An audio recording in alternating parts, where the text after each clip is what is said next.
OBS,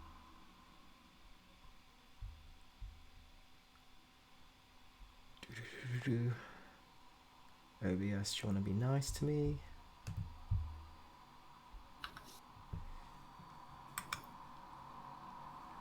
Now we should be relatively on board, so long as things are working.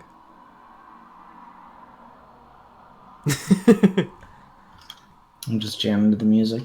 I mean, yeah, it's some good content. Some good content. Oh. Just let us know whenever we are on board, because I'm unaware. Wow. Okay, we're here. Now they're gonna see us dancing and stuff for a minute there. All right, guys. Just as usual, we're a little bit ahead. So before we go into full introductions, we're just gonna make sure that you guys can hear us, you guys can see us. So as soon as you can, post in the chat. Let us know if everything's looking good on our end.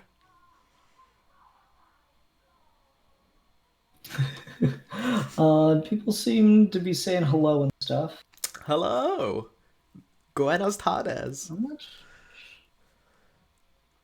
Yep. I believe we're good. From what I'm seeing, everyth's looking good. Okay then. Hello everyone. I am a geek for fun, and this is my wonderful, beautiful co-host Sid Part 2. Hi. Who you may recognize the sultry tones from the latest video, which was dealing with Dragon Ball aliens, xenomorphs, and just read the thumbnail. Just look at the picture in the thumbnail. I swear. The comments, man, the YouTube comments just get me. It's painful almost to just be like, okay, you're just being rude because you're clearly not even watching the first minute of the video before commenting. But we are here with much better positive news. As you may have noticed from this title, which hopefully won't be as deceptive, we're going to be going over the DBDC timeline, which is something you guys have been wanting me to do since the first video with comments of just like, well, you go into a lot of the things, but what are the exact dates? What exactly happened? Well, we've got a rough outline. Some of the things that we say in this stream may eventually be contradicted in story if we have more time to think about it. So don't take this as absolute canon stopping. This is just to have fun, build something. And we thought while we go over specific dates, we're going to get you guys involved. So if you want to have a story in your head that you think, oh, this would be good to put in this year of Goku's life or Kakarot Kent's life, then we're open to that and we'll be fine to work that into the canon if it's a good enough idea. So with that out of the way, I just want to make sure everyone's still okay on board with that and we can kind of get back into it. Other than that, do you have anything to say on the matter? I'm excited to do it real quick before I go on with that. Want to say thank you to Ricardo Vosbian for a $5 super chat. Thanks to him. Oh, yay! Thank you so much. Here's for making such a good story. So thank you. That's so nice. Oh, and also, quick shout out before we get into it. You'll notice we are both wearing the spiffy, the sultry, the iconic, thanks to Sir Bisa and Media Dwarf, DBDC Kakarot Kent t-shirts, which you can go to MediaDwarf.com and buy your own pair. So just throwing that out there with a quick little plug, because these are seriously comfy and they're seriously awesome and super unique just to us. Yeah, it's super fun. Can I tell a story about this? Yeah. So I was wearing it one day. My wife and mother-in-law wanted to go to church for an evening service. So I was like, I guess I'll come. And they're like, okay, but you got to change the shirt. Like, why? I go, well, it's got a yin yang on it. And so you're going to a Christian church. You can't wear it. And I'm like, dang it. I want to rep DBDC at church. Come on. Damn. This is the people that are keeping us down. I know, we're oppressed. That's why they've got so mad at the aliens in Dragon Ball. Because this proves we're just our real enemy is the Pope. Oh yeah, there we go. Anyway. Yeah, so on the timeline thing, I don't know. It's just interesting. I think timelining is like a fun thing. I try not to take it too literally, and I kind of think nebulous time exists with stories and stuff. But it is just like a fun thing to try to put together. We're actually doing something kind of similar over on my channel on Geeky Gentleman with Batman. So we're kind of doing Yes. our version of that here with DC. So I'm excited to get into it. All right then. Think of this as him being my showgirl because I'm gonna have to ask him to get up and go on the document and basically read out the headings for each year. Okay, all right. So really thing, I can't just thank you. Okay. So we'll start out. Oh shit, got another super chat by the Jurassic Show. Perhaps Goku could have met Mixelplick in his 20s. We'll get there. We'll definitely think about that. But thank you for the £1 99 super chat. Thanks so Thank much. you, my currency. Which now with Brexit is useless. Oh, political, religious, all in one intro. All right, so we'll start out with the earliest event in that concerns our timeline.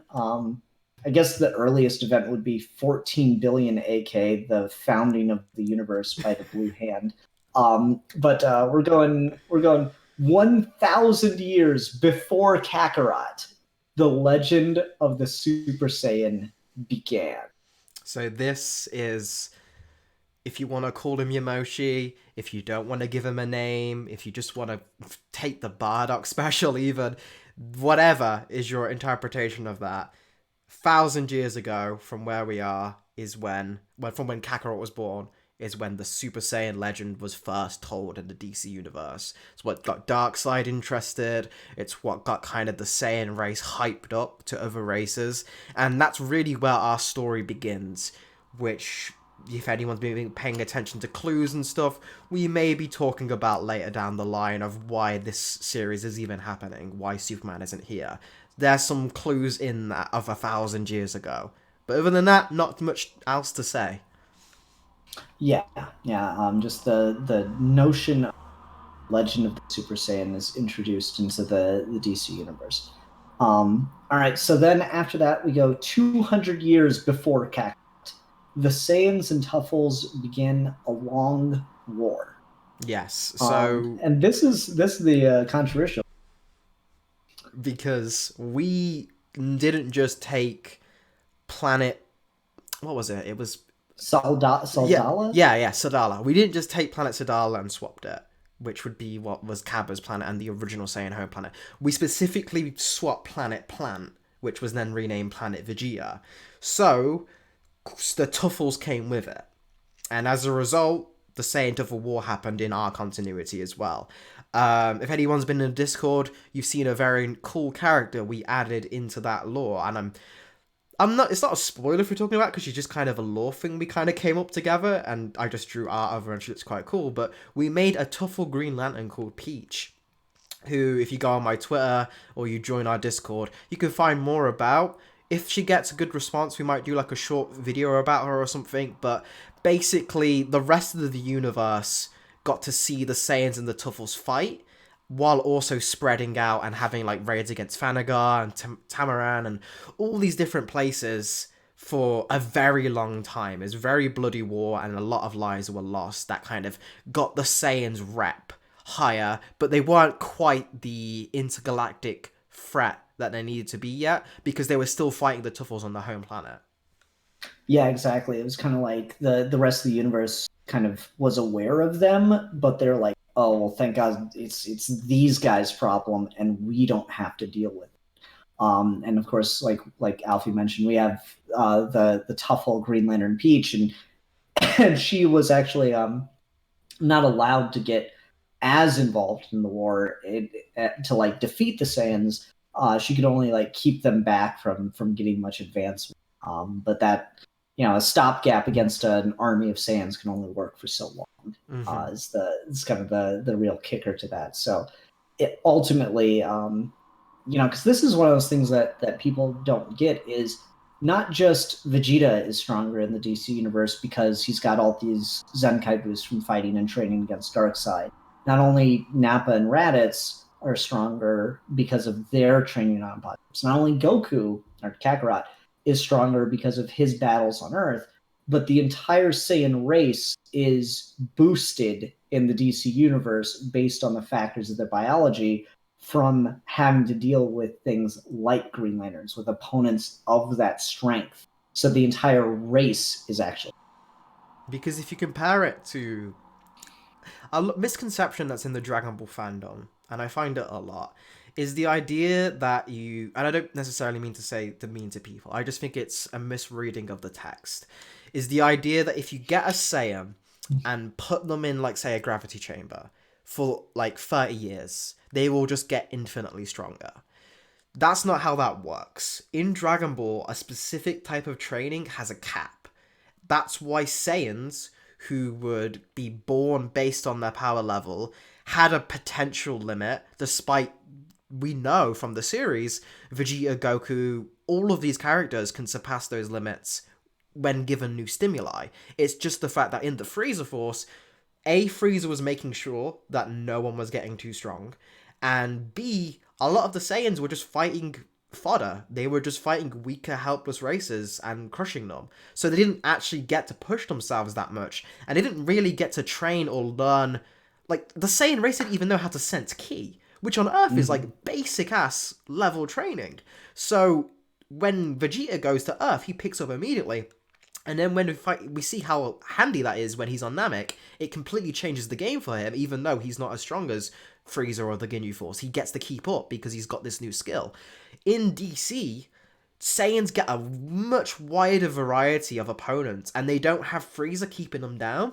So, like King Vegeta could probably take on Captain Ginyu or something in our timeline. It's that kind of level of maybe even more, maybe even less. Don't take that as gospel, but it's an example of our Saiyans get a boost, not just for the fact of, oh, they get to train a lot more. It's that they get new stimuli, they get new methods of training. Got a $5 super chat again from Ricardo. We're not really doing what if things, but because it's super chat, we'll talk about this really briefly. In your fan fiction, if Lord Beerus came into conflict with Darkseid, would Beerus be capable of Hakkaiing? I love it as like a verb, Hakkaiing Darkseid, or be overwhelmed by his true form? Well, you're This Darkseid. You're the voice of Darkseid, if anyone didn't know that, so... Beerus, your Hakai is pathetic compared to the rock of my will. No, I mean, like, that's the thing. Darkseid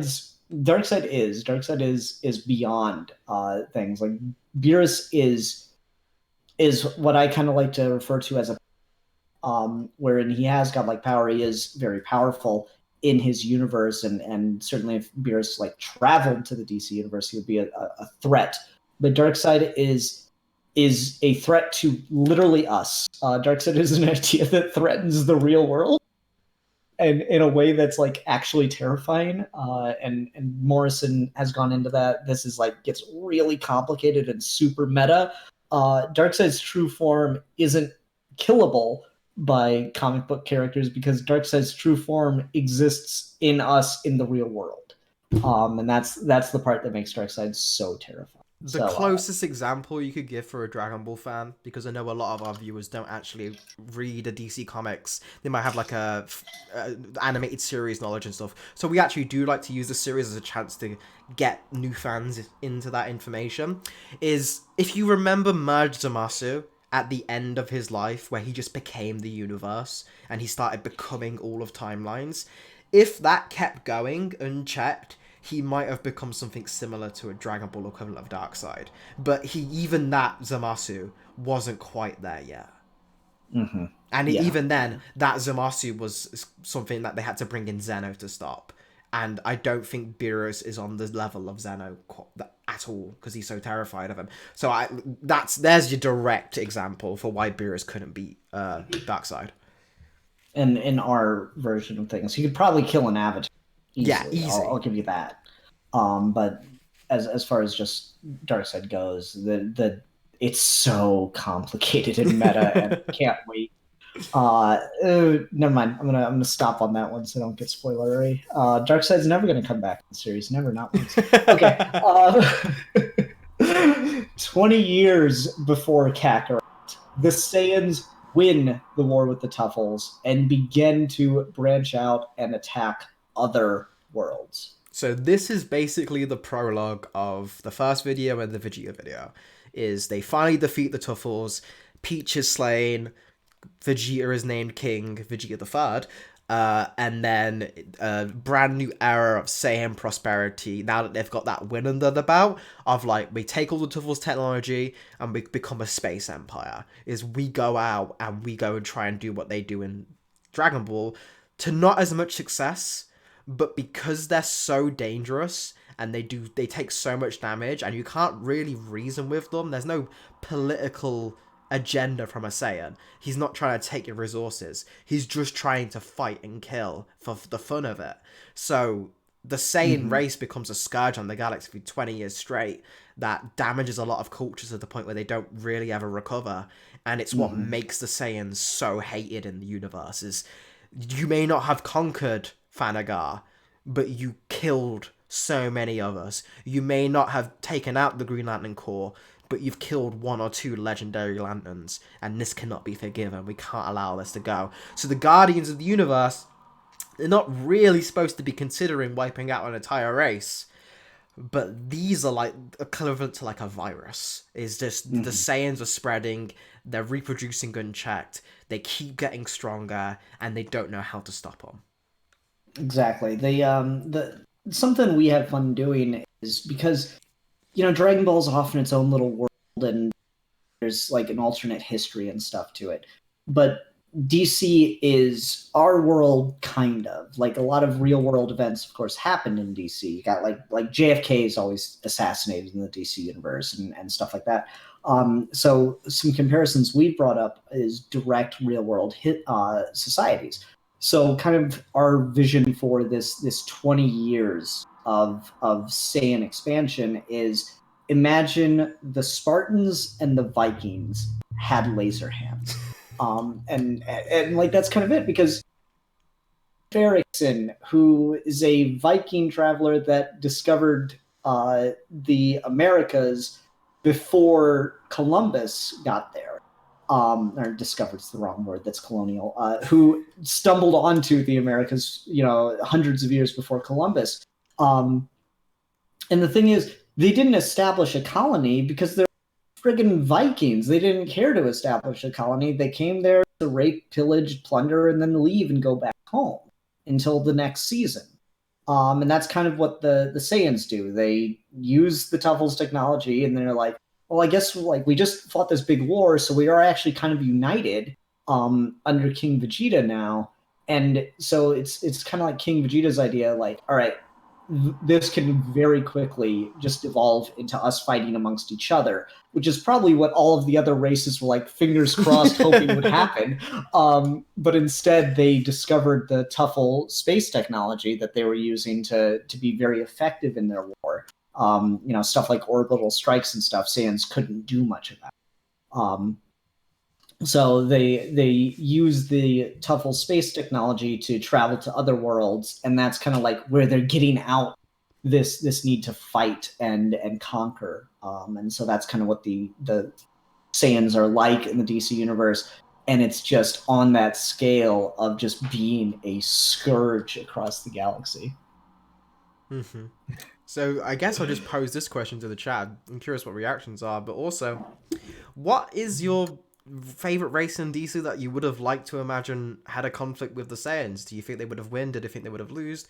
Who's obviously Kryptonians can't exist, and they're kind of the obvious one. But are there any standouts in the chat? While we're waiting on that, we got another £1.99 from the show. Asking if Goku had an encounter with an H-dial, which is the dial H for hero, yes, if I'm remembering correctly. Which is funny because that's like a to a comic that he appears in. I don't know. Again, we're not doing super like suggestions and stuff tonight, but since you donated, I read Dial H for Heroes, so I don't really know enough to say like what that would be, what the consequences of saying yes to that would be. So for the moment, I'm gonna say no until I can read up on that. That it's on my reading list. So I'm gonna get to that because I've been hearing a lot of good things about the Superman side of those things, and one of my friends on Twitter, Adam Talking Superman, has been hyping up very much. So I'm definitely planning to read that. So you'll have an answer eventually, just not in this stream. But Sorry thank you for about that. donating. Yeah. So grateful for that. The one Star or Tim Rainey and Starfighter people a good fight, and that's definitely one that you showed in the original video of races the Saiyans challenge. Mm-hmm.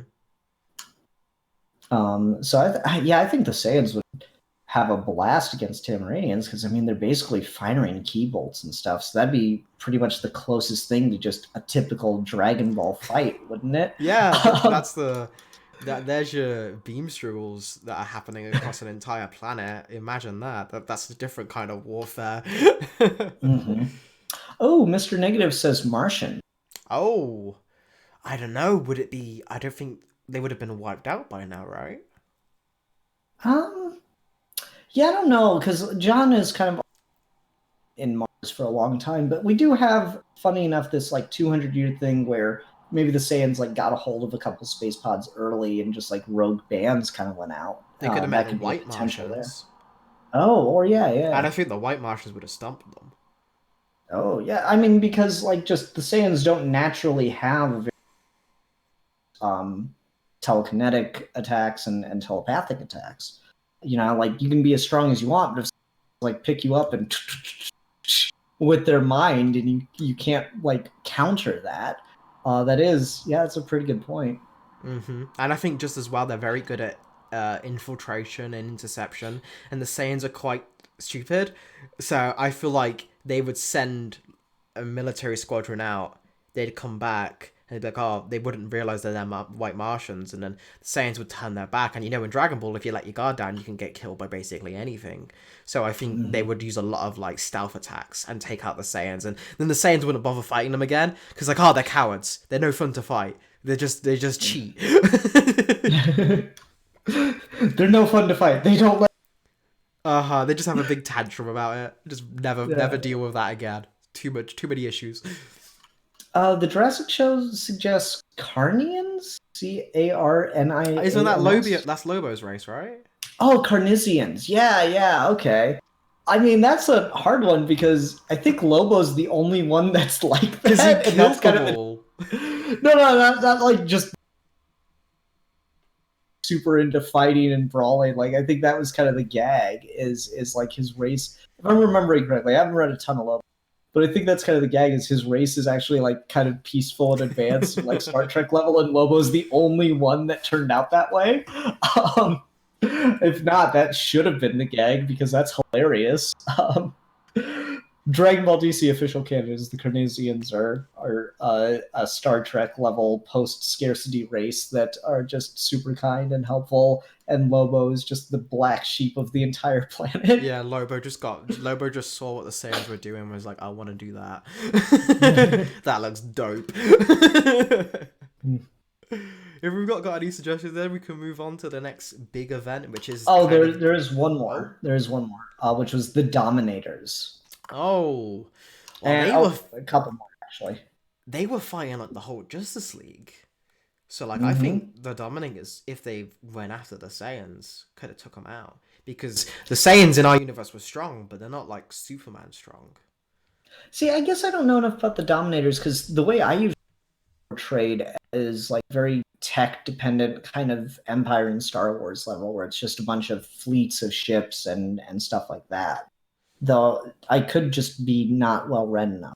I just remember there's a specific instance where just one fires like a beam from the flagship and it takes out Superman, Wonder Woman, Green Lantern in like a shot, and like the Batman and the Justice League are just like, well, shit. So I think if that, so I don't think, I think the advantage the Saiyans have is they've got more long range blasts than the Justice League does, where if they see a ship coming, they just blast it from orbit without having to deal with it before it can fire. So it could be more of a back and forth. That could be an interesting one. Yeah, I'd never thought of that. Yeah, I mean, like the Dominators seem like more Saiyans are in official canon.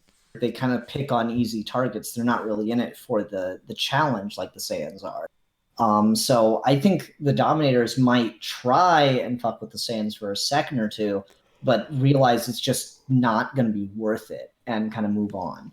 And so the Saiyans might like playing with them, but not really. That might be more of a stalemate at best. Mm-hmm. We also got the Gordanians from suggested by the Jurassic Show. And that one, so like lizard people, if I'm remembering. It doesn't ring a bell for me, so I can't really answer. Yeah, I'm I afraid. don't really know much about. Okay, Titan 680 says something that it is related to this 20-year period. Since Kryptonians don't exist, and that also means the same for Daxamites too, would the Saiyans have distant like cousins race like them then? No, because Daxam is actually a completely separate world from Krypton. As far as like the physical stuff for if you want to get real geeky about it, is you take planet Vegeta and it goes plop right into the spot where Krypton was. Okay, that is the physical change in universes that has happened. So planet Daxam is still there, and something mentioned in the Vegeta video is that the first Vegeta part is that planet Daxam they are really weak because of the red sun and stuff, and so it's just like a training ground for Saiyans. They just use it in this 20-year period. That's where they're like honing their warrior craft and like getting people used to, okay, now you got to kill these children, and like getting the mentality prepared for that, like breeding out that any quote unquote weakness read as compassion. Mm-hmm. So Daxam completely still there and is still there even in Goku's time. Now after the Saiyans, but it's completely different planet to where it was in canon because the Saiyans pillaged that world constantly and kept it weak, kept it frayed, and kept it kind of desperate. So that's all I'll say on that. Last one before we there's Thanos. We kind of mentioned that here. And then the last one suggested is Manhunter. Which I think is mostly going to predate the Saiyans.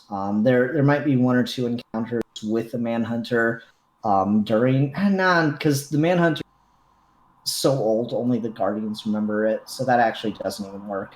So yeah, no, the Manhunters and the Saiyans probably never encountered, except for maybe like a rogue one flying through space or something like that. If you want your who would win battle. Which, I mean, I like Green Lantern, but I'm just going to say any Saiyan comps because Manhunters are super inconsistent with how powerful they are. They're like ninjas. They just go down. Yeah. All there are. Okay. All right. Then we have 0 Year. Kakarot is born. Couldn't resist. Kakarot is born, and the Saiyans are destroyed by the mysterious Rogol Zar. Yes. Now, if anyone has been reading Brian Michael Bendis' Superman run, he has revealed the origin of Rogol Zar. I'm not going to say it here just because people might not have read that and might be spoiled, but anyone who has will be like, wait a minute, you just said Krypton's been... so how can... and him, huh? Yes, to your question, but your questions will be answered, is all I will say. That there's a reason why we put emphasis on the mysterious Rogol Zar. We've been throwing some hints out already, to be honest, and that's all I'll leave it at that. Very excited for how we'll handle it. I know a lot of people in the comments were kind of like, oh, Rogol Zar, you're putting in this. I very much hope in the next DBD episode, because we just ended our last Entity Saga video cliffhanger when we had Goku with a cliffhanger of Rogol Zar has found them. So you're going to get a very heavy Rogol Zar in the finale. So hopefully that will answer any questions and delve more deep into that. On the timeline side of things, big question that you might be asking is, yes, what was Bardock's involvement with this? Bardock, like always, was aware that shit was going to go down. He didn't know particularly the details, but he was quite active in the raids across other planets.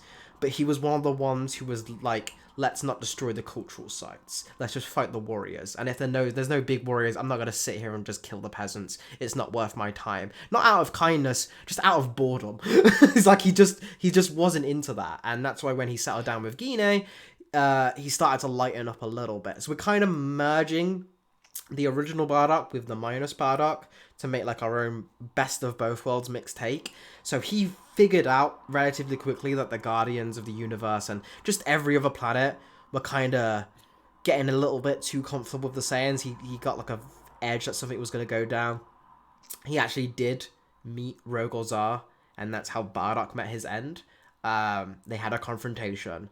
I won't say too much about it, just because in case we ever do go back to that story, but just like in canon, Rogol Zar, Bardock was a low class, not that strong in comparison to anyone else, but he had the biggest heart out of all of them, and it was the one who died fighting. So that's still in this canon. It's Bardock went down before any other Saiyan. He was the one on the front line. Mm-hmm.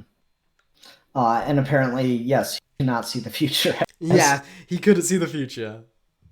That's not one we're going to necessarily commit to, because that's certainly something that's, I mean, I guess more precedent for that to happen randomly in D than it. I mean, you're not wrong. So we might, I don't know. It's like there is a temptation to go back and like flesh out more of these stories, but then there's also the temptation to just keep moving the story forward. Yeah. We talked about this a couple times, but we do have an ending in mind that we want to build to. We do have a finale of Dragon Ball DC, but that doesn't mean that we don't want to go back still and do stuff. So we are intentionally leaving gaps and stuff for us to fill in other stories, but we really want the feel of being able to get in these wider things and have the opportunity to go back once we're done with our main event story. We want to add the filler arcs that everyone's going to really like. Exactly, yeah. So we think of it as well. It's almost overwhelming just how much, for as maligned as crossovers can be in fandoms and stuff, just from us talking, we haven't even got to Kakarot yet, and we've already got so much story potential that we could have talked about, and we have talked about. So there's just so much we could delve into and flesh out. And if you guys keep responding, if you guys keep checking out the videos, checking out the streams, we'll be happy to do it. It's just a matter of time, and we're not going to go anywhere anytime soon. We're definitely in this for the long haul. It's just a matter of when we get to these things, and the things in the past are a priority. They're just less of a priority than the exciting future stuff. Mm-hmm. Lazarus 101 has donated £5 in super chat. Thank you so much. Thank you so much. It's not Lazarus, it's Lazaru 101. Unironically, this series is better written than many comic books today. You guys deserve way more views, and honestly take as much time to thumbs up. Thank you so much, man. Really, really appreciate it. Thank you. We're having a great time doing it. It's so much fun, and we really appreciate all the support. All right. One after Kakarot. Kakarot is found and adopted hence. So yeah, he's adopted really young. And there's, we talked about this in the main episode where the Kents, we both really like the idea that, like, maybe if Martha was with someone who's like super virile or something, she'd be able to get pregnant, but she's not like one of those women who's super able to. And we also like the idea that Jonathan is like, very much not. He shoots blanks. Is what I'm getting at.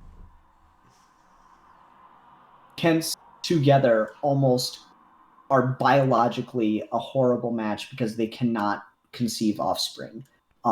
Just they do not mesh well for that. And so the, you know, gift of a baby from beyond the stars is like a heaven sent to them. Because They've by been that trying time for as years. well, this isn't like they're in their 20s or in their 30s even. They're like pushing 50 when Kakarot turns out. And in my head canon, that's the same for when Clark comes down, because they have to have the patience and the love and just the strength of will and just the know-how of, we've wanted a baby since we've been a young couple that got married at like 18, and we're like in our 50s now, and we've built so much of this up that, yeah, fuck it, anyone else would have gone insane trying to raise a Saiyan, anyone else would have gone insane trying to raise a Kryptonian, just because they try and shake your hand and they break your finger. It's just, Grandpa Gohan was one of the strongest martial artists on Earth, and Goku still killed him. So like, it's that level of, they have to be this good to be able to handle it, and they were, and they had difficulties with Kakarot because he hadn't hit his head yet. We'll get to that. So he was still that rampaging baby still, even more so than Clark would have been. Clark was kind of like a sickly child, because he wasn't used to the atmosphere and stuff. Saiyans are designed to get sent to other planets and invade. So Kakarot didn't have those issues. He was eating them out of house and home. But they still loved them. And they still found moments in between his angry Saiyan rages where like the smiling little baby would come out. So as we'll get into next time, he didn't get to spend that much time with having both the parents, but they were chaotic years, but they were definitely good years. Yeah, exactly. So let's go ahead and go on to 4 after Kakarot. Kakarot transforms and kills Pa Kent. He is stopped by Abensur. This is actually one of my favorite things that we did in the initial video, where I actually, before I was like a super on board as co-writer kind of thing, where it's just Alfie like, hey, I'm thinking of doing, oh yeah, that's a good idea, do this. And so the idea that there's a rich tradition of murdering the fuck out of Pa Kent. Like, everyone does it. I remember one of the early comments on the first video was like, it's really stupid to try to mirror Gohan's death with Pa Kent. I'm like, listen, son, you don't understand. No. Pa Kent has a rich history of dying tragically. He's the king of it. Like, he's been doing it since the 40s. I know, right? So I thought it was actually really cool, because one of the things we're trying to do is like, oh, what if Goku was in the DC universe? And all the smart people in our comments are like, oh, well, he'd be a completely different. Okay, can we structure events that he'd turn out maybe a little differently, but still kind of be the same guy? Because that's the thing we're really interested to write is Goku raised in the DC universe, but still ends up kind of like Goku. We think this is just one of those. We've really isolated this as one of those absolute key moments in Goku's life. And so I think the death of a parent thanks to the Uzaru form is a really, really important detail. And then we're like, well, shit, now how's Martha going to deal? So it's like, well, Avensur's there, and he's been sent to try to find the last Saiyan or something, or the Green Lanterns are on a mission to finish Rogolzar's job, kind of secretly, and Avensur's the only one that finds the Saiyan, kills it, or kills it, so he tells them. And what I really liked about this moment specifically is, I've always kind of thought about this, is that the Saiyans send their children, their infants, to conquer and take over worlds. And we know from Gohan that when they go into Great Apes, they're probably like a little bit smaller than they're fully grown, but from an onlooker, they still look just as deadly as any other one, and they have the capability to blow up planets and destroy entire civilizations. So I always kind of wondered, if you did take the tail off this enemy that killed your brothers, killed your friends, and you're in this epic battle, and you find out it's like a baby, like, that would just mess you up. It's just this thing once you've been fighting is just a child. It doesn't know what it's doing. This whole time you thought it was like a fully grown Saiyan warrior. So Abin Sur comes in, and he sees Parkent's dead. He saves Martha, and he's in battle mode because he knows just the kind of damage the Saiyans can do. He's had comrades fall to the Saiyans, so he's fighting this great ape, and he's kind of holding back a little bit because he doesn't want to cause too much damage to the surroundings as is. He's like spending a lot of it containing Goku's mouth blasts, but he cuts off that tail, and he's expecting to find one of the like King Vegeta or something, and he finds just the baby, and he's disgusted because he knows the Guardians must have known this, because the Guardians know everything. And he is like, well, no. I know the Saiyans are dangerous. I know they can do this. But even though her husband's dead, the first thing Martha does is she runs up and grabs Goku as a child, even after everything. Like, she's in tears, she's scared, but she holds on to the baby still. Kakarot is still just helpless. He hits his head when he lands, because he's big and he falls. That's how we get he hits his head and forgets his programming thing. But maybe we could maybe make the argument that Martha Kent's such a good parent that maybe she could have still got over the programming thing even. That's here now. But we have Ab and Sir make the decision, I'm not going to kill a child. I'm going to go back and I'm going to lie. And the Guardians aren't idiots most of the time. So they know there's something up. But at the same time, maybe it's Ganfit convincing the others, or maybe they just, some good shred of them still realizes that, yeah, maybe we can't commit a genocide. Maybe if this is the last Saiyan, he deserves a chance. And so they sweep it under the rug and never mention it again. So when Hal Jordan shows up and he knows Goku, he doesn't know any of this. Because it's been one of those many dark secrets the Guardians hide from him. There's the Book of Oa, and yeah, it's one of those things. And Abin Sur, when Abin Sur is the creator of the Indigo tribe, the Indigo Lantern Corps, and he creates that during his lifetime in secret, and he uses it as like this way to reform criminal, the worst. And it's because he has this very untrustworthy relationship with the Guardians, because Abin Sur was a Green Lantern for like centuries. There's a Green Lantern comic where Abin Sur goes to the Old West and meets Hal Jordan's great grandfather. And they do it. I know, right? They do like a kick the bad guy out of town thing. I think his great grandfather's a sheriff or something.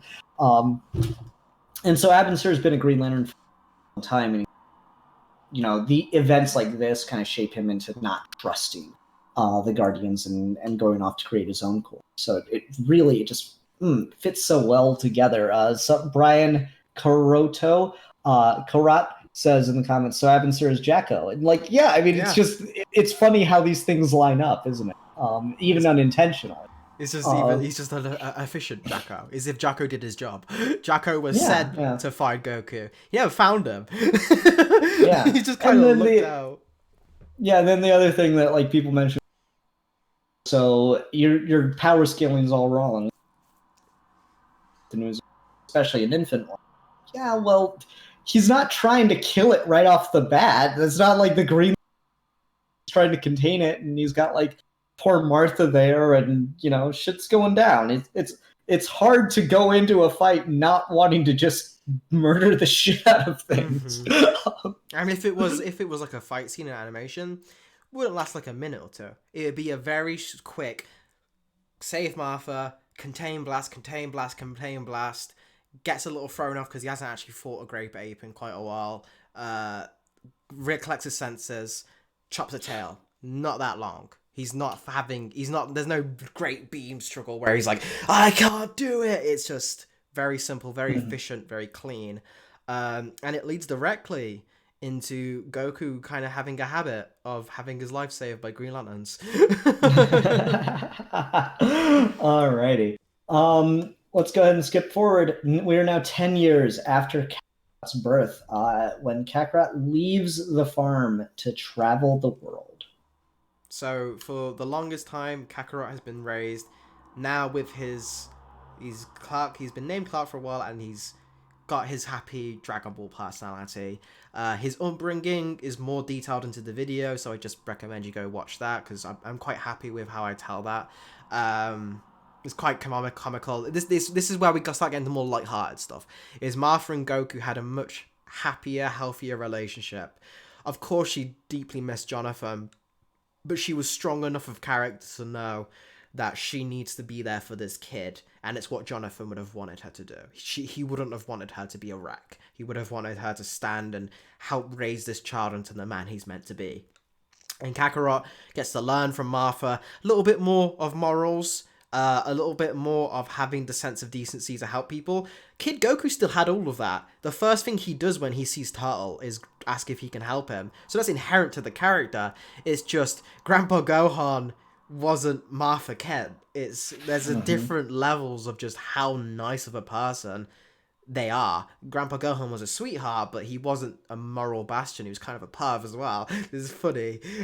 So there's that difference between them where when Goku in main canon was getting taught how to do martial arts stances, our Goku was watching fights of Muhammad Ali being played about and then asking Martha about why doesn't he just hit them when they're down, because it'd be weaker. He says, well, that's not very fair, don't you think? And she's like, yeah, you're right. They're just like getting that kind of dynamic, getting that dynamic between them is where Martha would have all the answers to Goku's simple questions, and it kind of forms his outlook of, I said it in a tweet and I still stand by this, that Goku is very wise, he's just not very intelligent. And that stands just as much for our Kakarot Kent, is he's got that homeschooled Martha Kent wisdom still, that just like Superman has, except he's just not got that Kryptonian super brain or even a regular child human brain because he hit his head.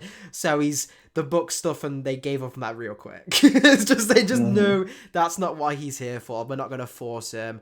And that the best kind of parent, right? It's just like, we know what his strengths are. We're going to raise him up like that.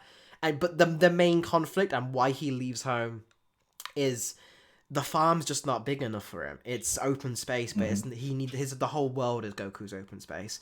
He just ran out. He ran out of things to do, and he got bored. And that Saiyan instinct for adventure drove him off to go and actually find an outlet for his fighting. And then Martha was sad, but she also knew at the end of the day that this kid's a wild monkey child. He deserves to actually be, and she thought she did enough good job. It's just, all right, he knows right from wrong. He's strong enough to take a bullet. He'll be fine. Yeah. Like a couple things I just want to cut in on in that. First of all, Black Rabtanuji says, so how old is Goku? I mean, 5 to 8. Well, the age gap between Goku and Vegeta isn't something I remember, but right now he's 10. Age gap between Goku and Vegeta, I think, is 5 years. Okay, so there you go. So Goku's 10, Vegeta's 15. Right? Yeah, so Goku, like when he's on the Kent farm being called Clark and stuff, yeah, he's getting like homeschooling, but Martha's not necessarily a genius or anything, so she can only drill him so much, and like any parent's going to kind of hit a wall or something like that. So she's not super able to explain quadratic equations. Goku probably knows basic addition and subtraction a little bit better than he does in continuity. Yeah. But it still takes him a minute. He's as a full-grown man, he's still counting on his hands. Which, hey, I do that too. And stuff like that. But like really, Goku leaving small 10 isn't actually that big a deal because most of his days are just being spent running around the backwoods and the farmlands of Smallville, getting into different kinds of trouble. They still have mountains. There's other kinds of things that he's getting into trouble. And so Martha kind of wisely realizes, yeah, maybe he does need the world, which wouldn't actually be as like nowadays, modern society, sure. But Martha's still a bit old-fashioned. She kind of like let him go. Primal Mythos says, "What age does Deathstroke?" And since you just released that little comic thing. Well, that's going to be coming up soon, but it's after this, but not that far after this, because you can tell by the image that he's still quite young. Yeah. So now we go to 11 years after Kakarot's birth. Kakarot meets Dr. Fate. Yes. So if you watch our video, Kakarot's been going around the world a little bit. We've kind of skipped over when he's like he goes to Oolong Island, and he fights a bit, and he sends a little bit in the Savage Islands as well with dinosaurs and stuff. But all of that's in the video. Didn't really need to explain. It's just like this is what he's been doing. The Dr. Fate thing is more important because Dr. Fate's a major character, and this is Goku's first interaction with a superhero. Dr. Fate's not really a superhero, but he's the closest thing that Goku's met yet. So when we see Dr. Fate and he helps him fight those demons, he gets the Power Pole equivalent and he gets the Nimbus equivalent. Because those aren't actually a Dragon Ball thing, they're a Journey to the West thing. And in DC, there is a Sun Wukong who exists, and Dr. Fate has mystical artifacts from all over the world, so I figured that would be the easiest way to just bring them over, and we haven't actually had art drawn of them yet, but I'd imagine they look a little different than how they do in Dragon Ball Z. We just gave them the chance to... Obviously, we don't have the art resources for those in the videos, so we just inserted the Power Pole and the Nimbus, but they probably look a little bit more DC-ified, maybe have like runes on them or something. Maybe fan art of that if you want. That could be cool. Of what color is DBDC Goku's Nimbus? I don't know, that could be that's fun. a fun idea. Yeah, so all of that's just there, and it's Dr. Fate kind of sees the potential in Kakarot that no one else really has, of just like, this kid could change the universe one day. I'm going to watch him, and we'll see where that goes, because Dr. Fate hasn't showed up, but we know our Kakarot is very spiritual, and he's very mystical, so there's a lot of stuff at play there. Yeah, Mr. Native says, can Dr. Fate find out that... I mean, he probably knew. Yeah. And Dr. Fate deals with crazy stuff. That's like the least of his concerns. All right, 12 years after Kakarot, Kakarot meets 18-year-old Bruce Wayne as they try to seek out fighting knowledge from different masters. Mm-hmm. So I imagine they meet while they're training, and I don't know, Richard Dragon or something, like just one of the crossovers, and they both train them simultaneously for different reasons. They kind of get almost a precursor to Batman liking to hang out with psychics. like it's almost like a foreshadowing of why he'd be such good friends with Dick, because he's got that younger, happier, bouncier personality to help kind of offset the darkness that's inside of him, and he needs that because it is so hard for him to connect to that childhood self again. So even though he's 18, Bruce is already thinking like he will when he's 35. There's not a big difference there. Ever since he's 8 years old, he's had this planned out. He's nearing the end of his training when Kakarot's one's just beginning, so they're not going to get to meet each other a lot. But for this whole year, they kind of hook up for a little bit and then go to master, with Bruce kind of getting a little annoyed that this kid keeps showing him up, but also not getting a lot of some of the... It's interesting because Batman will go to a martial arts teacher, he'll get all the information like to the T, and then he'll leave. Kakarot will go to the martial arts teacher, he'll listen to all the information, but he'll kind of improv it, but what he'll pay attention to is the philosophy. Batman, for all his martial arts training, doesn't really pay attention to the philosophy of martial arts a lot of the time, because if he did... Yeah, Batman is way too thick-headed. Yeah, whereas Kakarot's totally open to it. He's an open book, and he'll insert it all in his head, and he'll rationalize that with his very simple worldview, very pure worldview. Whereas Batman's almost got just as pure of a worldview, but it's like almost flip side. It's Kakarot's, half glass full, Batman's glass half empty kind of thing. Mm-hmm. Exactly that. So we got 14 years after the birth of Kakarot.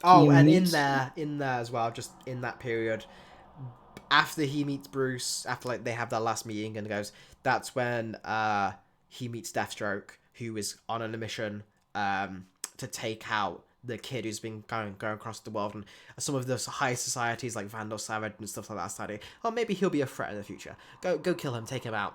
So Deathstroke goes thinking he's just about to kill like a martial arts kid, and has a very, very surprised reaction when he gets his ass kicked by a fucking 12-year-old. And there you go. Mm-hmm. That's all I'll say on that. Just Deathstroke got his butt whooped. Ha ha ha, lol lol lol. We're not big fans of Deathstroke. Sorry, Deathstroke fans. Sorry. Curious Lowe's in the chat. Hi, Lo. Hey! She says, hey, friends. Yay. Thanks for stopping by. Thanks for saying hi. We appreciate it. Always. Um, yeah, Jonathan. Oh God, names. Enamorado says, when does Clark first meet Bruce? And there you go. So we just covered that one. All right, so we'll go 14 years after the birth of Kakarot. Richard Dragon sends him off to Shiva. And this is kind of like the start of a thing. Is like Goku takes in a bunch of the philosophy, but he doesn't with much of it, and so he doesn't really fit with a lot of these martial arts that he and Bruce kind of train under. Because they're so self-serious. Yeah, they're like, Roshi in main really, silly pervy guy, and he and Goku kind of get along in that way. Because Goku's just too naive to question anything, and Roshi's got like, sees the potential in him, so those two really fit together. Whereas, like the martial arts teachers in the DC universe are like, so what do you want to do? Do you want to become a ninja? Become a superhero? What do you want to do with this power I'm going to show you? And Goku's like, I just want to get stronger. And like that kind of simplicity doesn't work with like this, death is a lesson. Like the kind of training Bruce undergoes is, like freaking David Kane sticks him in a box in the desert for 10 days to teach him how to deal with hardship, and Goku would just get bored and break out. Yeah, he was like, I got hungry.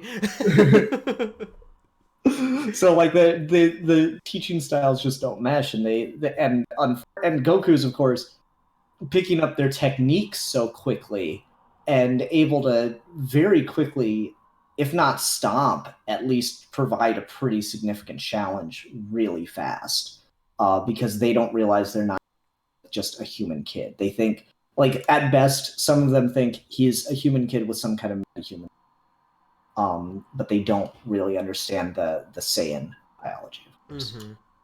Mm-hmm. So ultimately, there are three people that Goku learns last in this order. And the first one is Shiva, who he meets when he is 15. And she is kind of the new up-and-coming star of this death-focused martial arts world, because she's 18. So there's a 3-year gap between their ages when they first meet. Mm-hmm.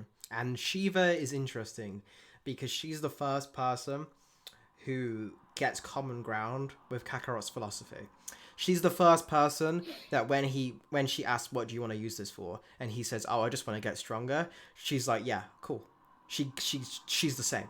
So there's an initial connection there of like, they both get that we both only want to do this to fight strong people. That's it. The problem lies is as they start doing that and they start learning from each other and they start training, Shiva continues to kind of get well, if I've already beat someone, why do I have to have a rematch? Mm-hmm. It's just like if I fight them to kill, they disagree on the round 2 philosophy. Shiva believes that in a life and death situation is the best way to feel combat is when your lives on the line and two people will enter, one person will walk away, and that is the best expression of who was stronger. Kakarot can see that to an extent because he kind of got that sayingness, but he's also prefers the idea, which was thought from Amartha, is like, well, if I beat him this way, I want to fight him again and see if they can combat that. Or he's like, well, if I got beat, I'd like a rematch. I could think I could take him once I've taken it out. Kakarot likes to learn from people, so he doesn't really mind if he loses a fight, whereas Shiva's always about that overwhelming dominance.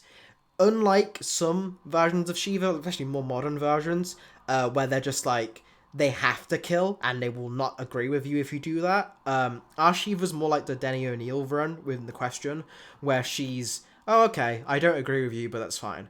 She doesn't really have a strong stance against Kakarot because he doesn't kill. She just thinks a little bit less of him for it, but it's not to the extent where she'll cut him off. They just kind of part ways after a bit. Kakarot just kind of leaves one day. Mm-hmm. Like, it's just not working because, he's trying to learn things, and she's still a little young, and she's probably too young to teach, and his end goal, like she was like, okay, this if you hit him here, he will die in 10 seconds. He's like, well, I'm not going to do that. So it just doesn't work for them. Their fighting styles don't work. And the second of these three final masters that Goku learns from kind of comes up as a conversation that he has in this annoying struggle with Shiva, when she mentions kind of offhandedly that he's almost as stubborn as Ra's al Ghul. And that kind of gives Goku the name, and like as he tries to find out more about it, as he looks at more into it, the legend of Ra's al Ghul is like this, ancient, wise, all-powerful, immortal martial artist starts to really, really fascinate Kakarot, and so he begins to seek out Ra's al Ghul, not really realizing what he's getting himself into. So yeah, that's the next big thing on the timeline is when Goku gets. Oh wait, actually, I should just back up just a quick bit, because it's something that people stumbled on a lot. We've talked about it in Discord a lot, but Joshua Benenfield says, "Will Cassandra Cain be Goku and Shiva's daughter?" And the answer to that is a hard no. Cassandra Cain is still the daughter of Cain, but we do have really cool plans for Cassandra in the future. That's all I'll say about it. So yeah, but Goku starts seeking out Ra's al Ghul at the age of 16. Yes, so Goku's 16 now. And eventually he comes across Raish and the League of Assassins. Now, Raish is a little bitter at the moment because Bruce Wayne recently just hooked up with his daughter, got her pregnant, and then left. So, like, he's a little bit like, well, there's my one heir gone. So he doesn't really see Kakarot as a chance for an heir. He just sees him as a chance for a weapon. But when they first meet and he first sees that Kakarot's got some martial arts knowledge, where they first hit off more than the other masters have so far, even more than Shiva, is in the appreciation of nature, in the appreciation of the natural world, and being able to sit. And Raish has these beautiful botanical gardens that have clean oxygen that the rest of the world hasn't seen because he keeps in a very enclosed space, and he's just like, come sit with me, meditate. And Kakarot kind of like, oh, this is really nice, this is so chill, I like this, and he kind of gets suckered into that mentality. So Raish is like, now and again kind of tricks Kakarot. It's just like, oh, why don't you help us take out this gang lord over here? You don't have to kill him, just help us beat him. And Kakarot's like, yeah, sure, okay. Beats him, leaves. Now Raish can set up that gang lord's territory. It's that kind of like using him a little bit. But over time, as like, I guess like a couple months maybe, depending on how long you want to stretch it, is Kakarot realizes that things aren't on. He starts seeing executions. He starts seeing Raish's true face when he needs to get in a Lazarus pit, and he starts seeing what comes out a bit. And Kakarot's not on with this. He's like, what you're trying to teach me is exactly what the others did, but they were honest about it. You're the one I need to take down. In almost like a Red Ribbon Army thing, is Kakarot doesn't just leave this guy. Kakarot takes him down. He takes down the League of Assassins like he does with the Red Ribbon Army. Because he gets to the bottom of the monastery and Raish is at the top, and he Bruce Lee's it. When it goes level by level by level by level, taking out his top shoulder. He takes out Ubu, takes out everyone, gets to the top. Tali is there. Tali's just like, very well, pick your sword and you will face my father in combat. And he just pulls out the power pole. He's like, I'm good. And then Raish and Goku have a sword fight. Power pole versus sword. And Raish puts up a decent thing, like we say in the video, because Raish has got that skill, he's got that thing. But Kakarot is deliberately not trying to overpower him. He wants to learn, so he's actually trying to just fight him at a skill level. He's getting overwhelmed. But eventually Kakarot does like the rock, paper, scissors stuff. He starts doing monkey faces. He starts throwing him off. And then he manages to beat Raish. And Raish says, very well then, kill me, end it, because otherwise I'm just going to make it again. Kakarot's like, no, I'm not going to kill you. You can go into the pit and heal up, because you were pretty strong for a nut. Like, I wouldn't mind fighting you again. Just cut it out. Raish doesn't cut it out, but he kind of gets a respect for that this very little kid isn't like Batman. where Batman will say you're insane, Rish. You need to be stopped, or even like Bruce was at this moment. Kakarot gets it. He's like, yeah, the world's really pretty, but you don't need to kill people to make it pretty. The world's gonna be fine. Like Kakarot's got that such a pure mentality that Raish can't argue against because there's no argument there. He's just stating a fact, and he's like, well, like, yeah, I do think the world is beautiful. He's not wrong. So there's an interesting conclusion to that thing where Raish eventually does rebuild the League of Assassins, but he never messes with Metropolis because when Kakarot sets up there, he's like, okay, that's his turf. Got a couple questions. So, where was that?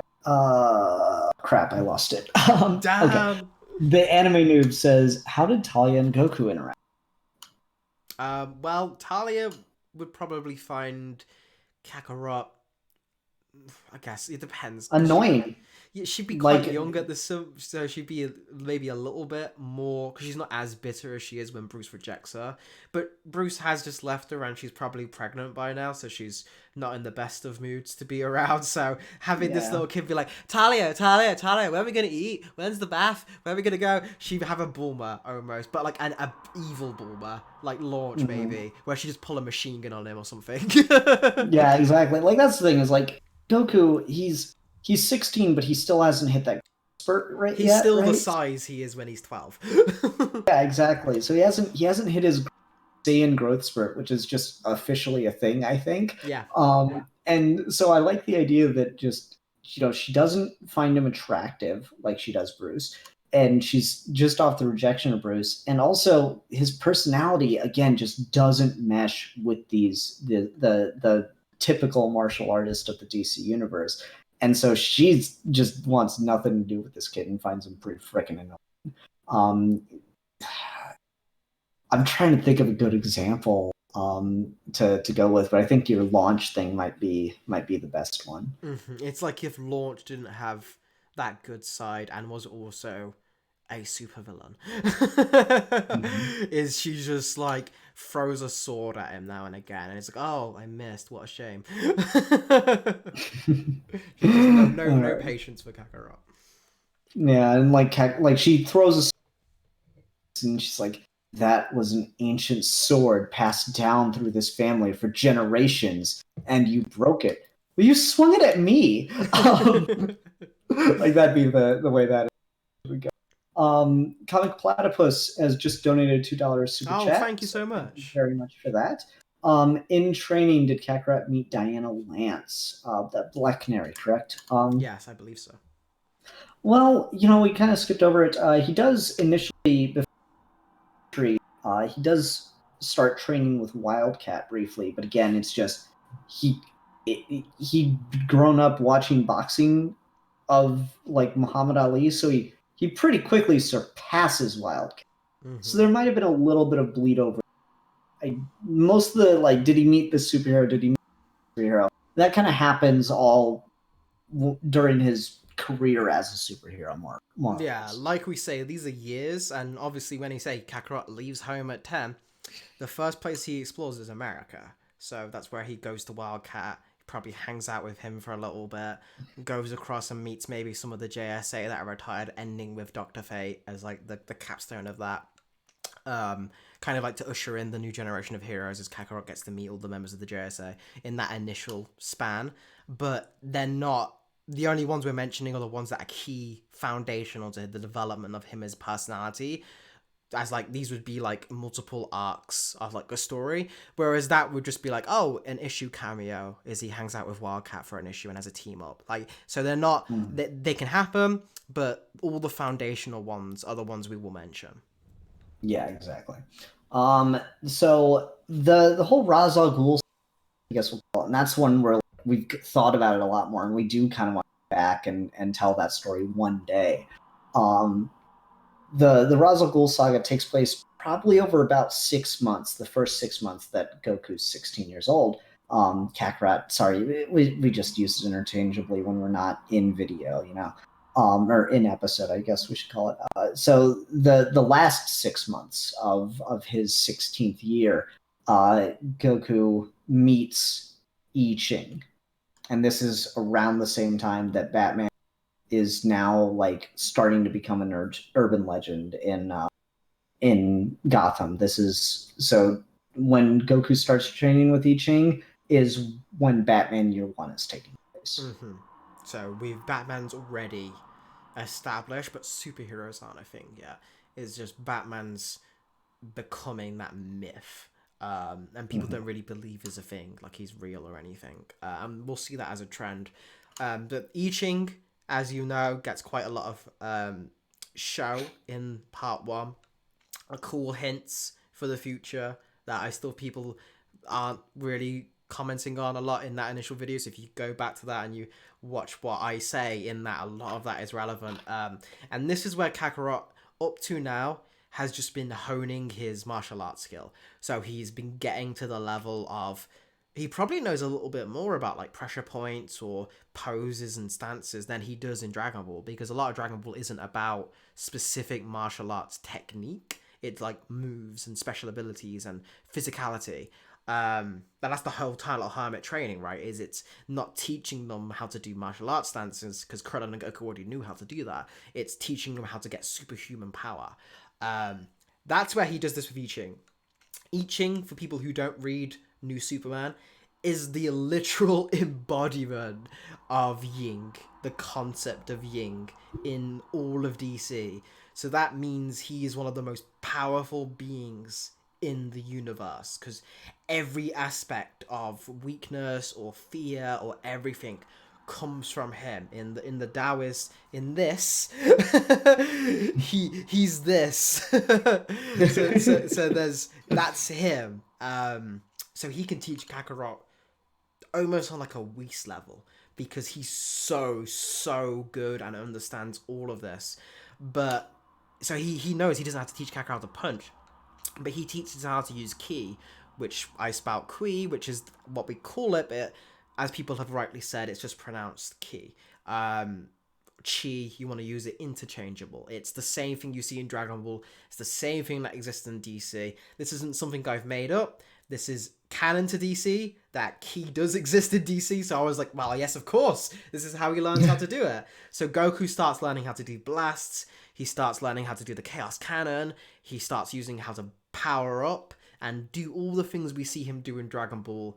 And he quickly skyrockets from about the same level he would have been at like the earlier stages of Dragon Ball, like before the Ribbon arc, where he's just kind of superhuman, but he's not that impressive yet.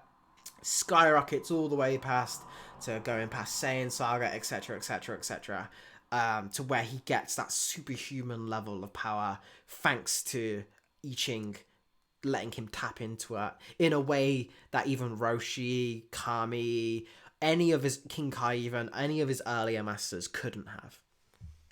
And I think one of the things I do want like if we talk about the juggle side, I think cool like scene that I've had in mind for I Ching that is like a nice nod to Roshi would be that like Goku goes into the dojo, trains in public session, then like asks in private if he can teach him more, if he can teach him how to harness this inner strength he feels within himself. And I Ching kind of explains, the idea of yin and yang to him, and uses ki to create visual images, because that's in the power set constructs as ki is kind of the thing we've talked about.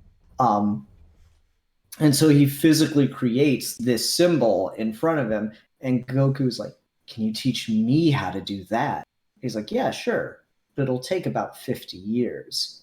And then you just might get it. And then Goku just does it instantly.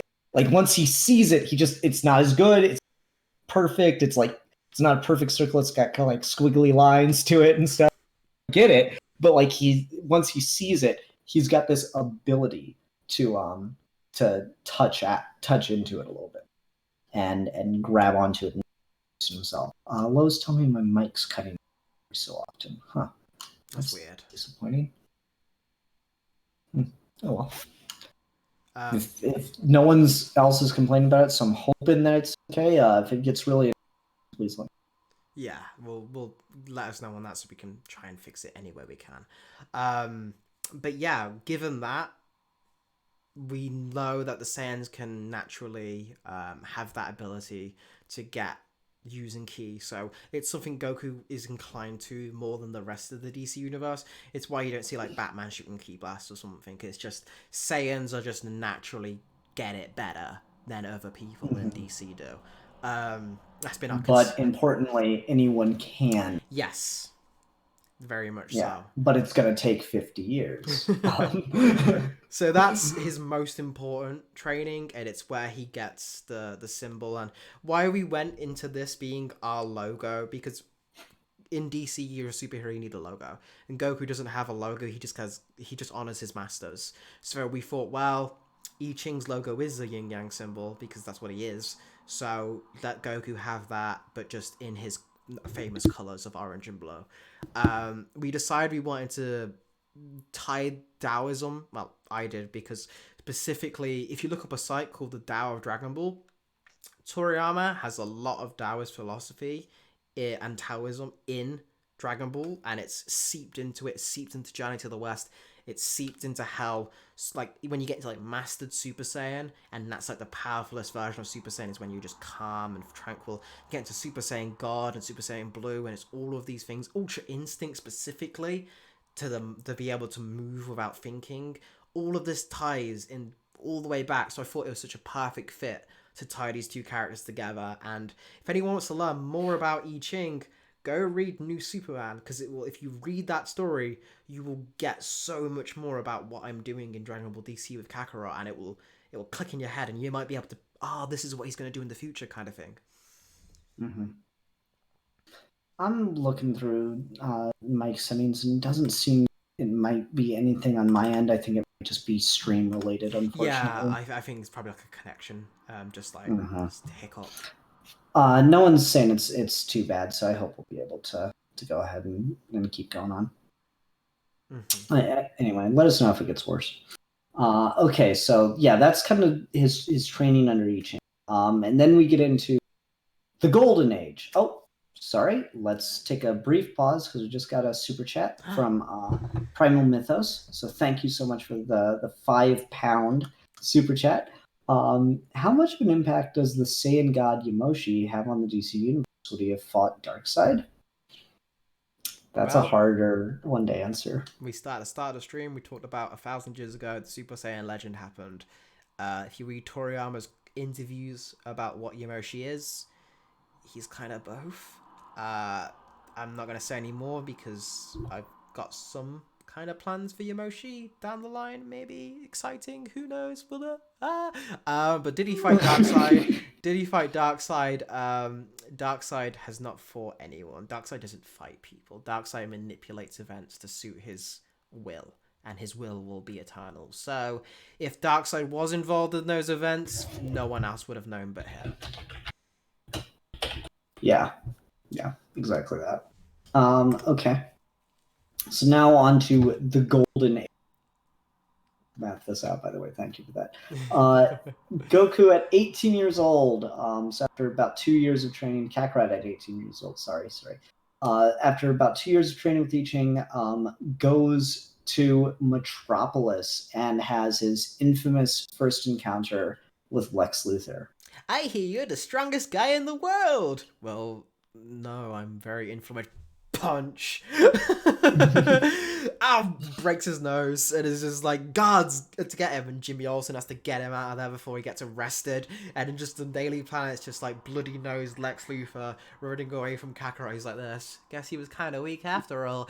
And it's just headlines: billionaire Lex Luthor humiliated. And it's the first and he's never got over it. Lex was a golden boy up until this point. He'd never done anything wrong. He'd made all the right moves. His business was booming. And a hick in ripped overalls that didn't even fit him anymore. So, and lucky because he's got a superhero costume still in his backpack. He hasn't put it on yet. Just comes up to him and just ducks him one. And just immediately brings the legendary Lex Luthor down to, he's a man. He can bleed. And Lex isn't happy about that. So it's a very different situation than Superman coming up and flying higher than Lex. It's not, now now something is making sure that we can never get to this level. It's Goku almost being the Lex Luthor figure and bringing down Lex to the level of the common poor man, and Lex does not like that. So it's it's almost like the dynamics flipped. Now Goku's the underdog, and Lex can't say, well, Lex doesn't know he's an alien yet, and even if he's a metahuman, it's not the same punch that Superman has, where Superman can be called a thing and it and all of these things. At the moment, all Lex can do from his history is read up is like, where did he get his strength? Did he get an experiment? No, he trained. He learned how to do it and he built up. And there's that scene in All-Star where Lex is working out and he tells Clark Kent, he's like, feel this, Kent, real muscle. I didn't get this from a yellow sun radiation. I earned this. As part of his hatred for Superman. He doesn't have that argument against Kakarot because Kakarot earned every small bit of his strength. So their dynamic's completely different. Jimmy Olsen immediately helps Clark because he gets to see him as, oh, he's just a lost guy in the big city. I'll help him out. He's just kind, and they immediately hit it off. Lois gets to help him because she's been trying to get dirt on Luthor this entire time, and she just can't help but feel giddy that someone just punched him in the face when she's been wanting to do that this whole time. That's the scene, right? Like, Jimmy's like, "Hi, you're." She's like, "Sometimes I wish someone would just come and punch him in the face." Hey, I'm Goku. Oh man. All right. So Jacob Kaiju was given a $5 super chat. Says, "You guys are doing a good job with this universe, no question." I just wanted to say that. Thanks, Jacob. Thank we really you. appreciate So it. happy about that. Oh. Problem with us is surprised Goku didn't become a food critic for the Daily Planet. No, he did for a while. Like, they tried to give him a job, and it's just like, man, this is the best restaurant in town. He's talking like a freaking hot dog stand, McDonald's and stuff. That's all his reviews. He just loves all. There's not a single restaurant he gives a bad review to.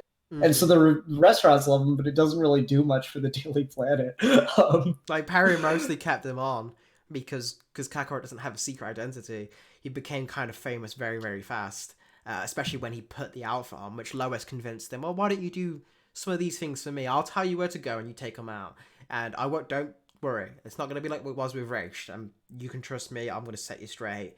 You know, if you don't want to do something, you just tell me. I'm not that bothered, but I think we can be a good team. What do you say? Maybe she still calls him Smallville or something, but in a very different way. And then Clark's just like, yay, okay, sounds fun.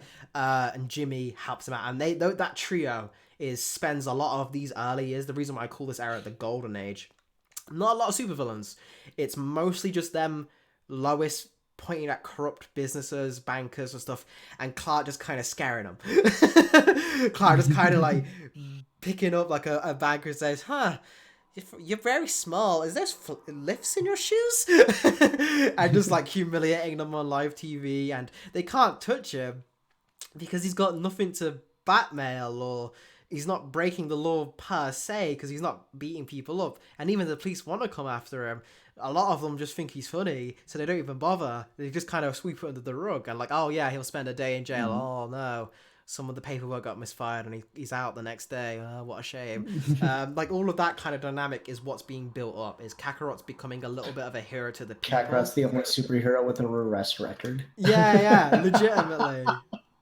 He's just he's winging it.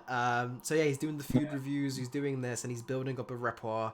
And this is where Lex Luthor's at his most villainous. This is where he's trying to sow the seeds for the supervillains. At the moment, he's just organizing gangs and stuff, but he's looking, now that he saw Kakarot firsthand, he's looking into genetic experiments, he's looking into things like Metallo, he's looking into all these different things to start building up a Rose Gallery, which we'll see when we move into the next era. Yeah, before we do that, The One has given a $5 super chat. Thank you so much for that. And asks, will Blackest Night occur in DBDC since you bring the entire emotional spectrum? So this is something that kind of came up, and it's kind of inadvertent on our part, so I don't mind getting a little spoilery.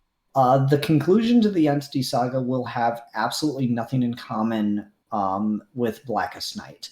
The Black Lanterns, William Hand, none of that is going to happen in the Entity Saga. what's really important to realize is the biggest, most important detail in Blackest Night is the fact that there is a war, and a lot of the cores have not been started yet. There's obviously the Green Lantern Corps. The Indigo Tribe is kind of started in the background and stuff, but Red Lanterns are not a thing yet. Yellow Lanterns are not a Blue Lanterns are not a thing yet. A lot Star Sapphires aren't really a thing yet. It's still the Sapphire Emerald that gets glued onto your freaking forehead and turns you into a crazy bitch. So the events of Blackest, unless we come up with something unique to put on them, that's going to occur, but it's going to occur more or less how it did in the comics down the line, and it's probably not going to factor into our story, at least for the moment. We don't have any plans for the Blackest Night event itself. Mm-hmm. We are just playing with the entities, because those are one of the things in the Green Lantern lore that is kind of criminally underused.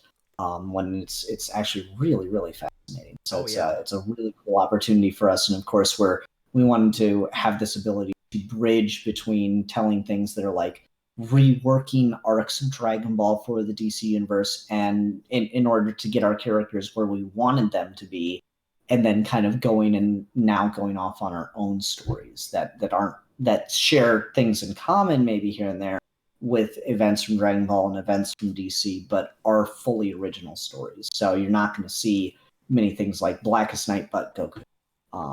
So it's kind of the more original storytelling in this universe created that we're really excited to get to. Mm-hmm. So I hope that answers the question. Yeah. So we'll go to 19. This is the Kakarot is introduced to Batman, as explained in the video, and together they meet Wonder Woman. Yes, so this is kind of where the Trinity is formed. Like you see in the video, Batman confronts Goku, and he doesn't recognize him at first, which annoys Bruce, because he kind of developed like thought he had a good rapport. After they talk a little bit, Kakarot's like, "Oh yeah, you're buddy," like he's like hugs him, and then Bruce is just like, "We've been talking for an hour." It's just really. So there's that. Bruce kind of holds him to the line a little bit. He's the one who breaks the information that he killed Pa Kent. He's like, I need you to know this so that someone can't use this against you later. I need you to know this, that all of this is your responsibility, and you've been kind of winging it with Lois Lane and Jimmy Olsen. You've been having fun with it. It's responsibility. I need to take it seriously. Kakarot hears him, but he doesn't quite understand him yet. So he's... Mm-hmm. That will play into... Because he's still young. He's 19. Exactly. You know? Like, he's like, yeah, I'm going to be a risk. Also, like, I'm going to stay up till 3 a.m. Even though I got work tomorrow. Kind of like that thing. And yeah, I think that's a very important time for them as they are introduced. Of course, like, you know, especially because Goku just comes out and he's like, oh yeah, my name's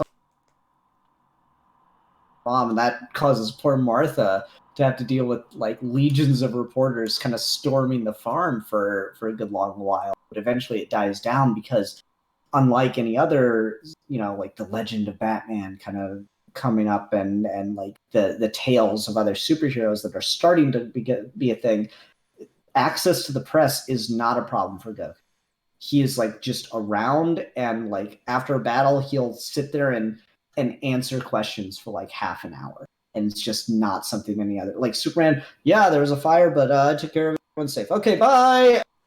Guy was like, oh yeah, it's cool. Anyone got any food? Let's go do this at a restaurant. You know, and like can you guys pay? I haven't got. Yeah. The reporters will buy food so that they can get their story, and then it lasts not as long until their wallet runs out. The Daily Planet being the one that has the best beat on it too. So yeah, that's kind of what goes on with that. And then of course they meet Wonder Woman, and Wonder Woman is the second superhero to come out into the public. She's like, you know, Wonder Woman's timeline's weird, but we are mostly keeping a lot of the stuff that was recently done in DC Rebirth's Wonder Woman 1 for her origin, though we're mixing the a little harder with Wonder Woman Earth 1. So we're kind of meshing the things we like about both those worlds together. And so Wonder Woman's out in public. She's come to man's world to change it.